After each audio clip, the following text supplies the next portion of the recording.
আসসালামু আলাইকুম রাহমাতুল্লাহ। সম্মানিত ভিউয়ার্স, আল্লাহর এই দুনিয়ায় যে যেখান থেকে আজকের এই ভিডিওটি দেখতেছেন সবাইকে জানাই আন্তরিক শুভেচ্ছা। আজকের এই ভিডিওতে সবাইকে স্বাগত। তো আজকের ভিডিও হচ্ছে যে 18 লাখ শিক্ষার্থীর অপেক্ষা শেষ হচ্ছে সোমবার। চলুন আমরা বিস্তারিত জেনে নিই।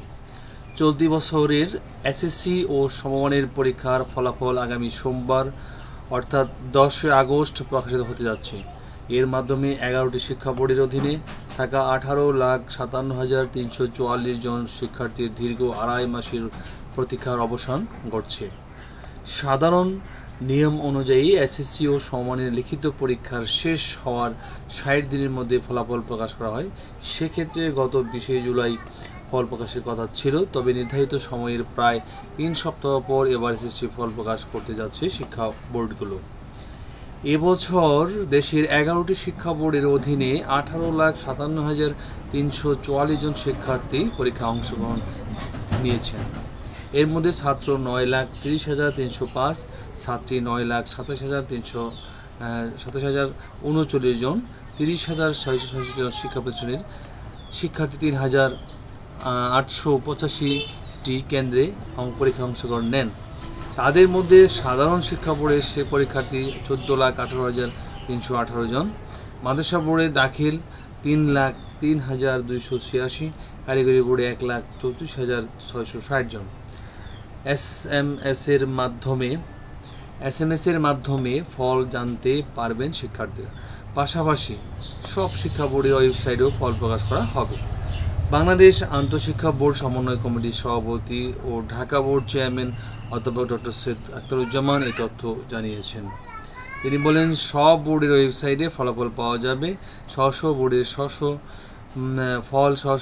ওয়েবসাইটে পাওয়া যাবে। পাশাপাশি দুটি কমন ওয়েবসাইট edu-board-result.gov.bd, education-board-result.gov.bd এর ওয়েবসাইটেও ফল পাওয়া যাবে।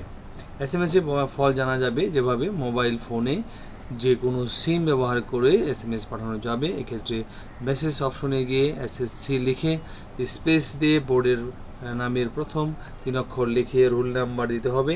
এরপর স্পেস দিয়ে ইয়ার লিখে 16,140 নম্বরে পাঠিয়ে অর্থাৎ 16,140 নম্বরে পাঠিয়ে দিতে হবে। ফিরতি এসএমএসে ফল জানানো হবে। উদাহরণস্বরূপ, কেউ যদি ঢাকা বোর্ডের পরীক্ষার্থী হয় তবে তাকে লিখতে হবে প্রথম এসএসসি লিখতে হবে, তারপরে এইখানে